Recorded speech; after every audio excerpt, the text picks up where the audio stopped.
jawo da wata ne don su gaida sarki su yadda da baya su da masu lafiya da sarki da lafiya da sarki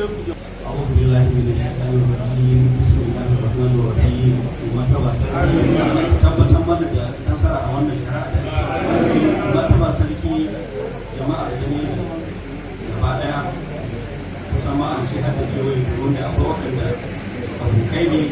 masu fatan alheri da gefe sane sun zo kawanan sun zo domin jaddada mubaya'a a nuna ƙauna da soyayya da martaba sarki kuma mai martaba sarki dama da neji wanda aka sani cika take da magoya baya masoya ba sai ka zo a ta kai da kodin ba ba su ɗauka wannan ba sai wanda nasara ta samu bayan nasara ta samu ma za mu ce da wani domin abin da muke martaba sarki da ce mun zo ne domin jaddada baya a gare ka nuna soyayyar mu gare ka nuna kaunar mu nuna fatan alheri kuma martaba sarki jama'a da ne suna neman karma da martaba sarki ta tsari kuma a amince a yi wa masallaci da juma'a da nan kan wannan kurkoni da neman alfarma ta mutane da ne martaba sarki Allah ya rasu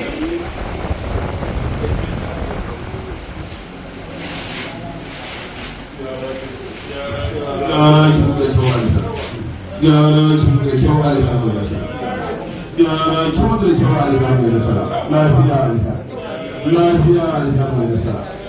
lafiya alifar salawa ya ce ka ji hausa wadan na ji sai ki san wadan na ji sai ki san lafiya gyara ki muka kyau alifar gyara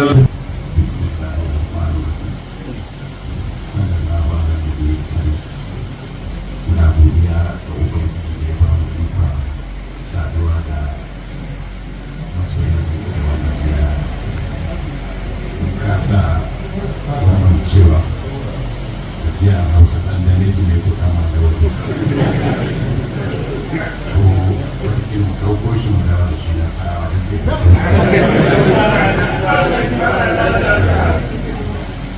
ya bi cikin to shi ka gidan da muka zauna a mandawar ma ya riga mu zama suna mu ce to ɗan mandawar ne ko kuma ɗan danejin ne amma dai alhamdulillah dukkanin ku ɗan uwa ne kuma masoya a gare mu kuma duk lokacin da muka gan muka yi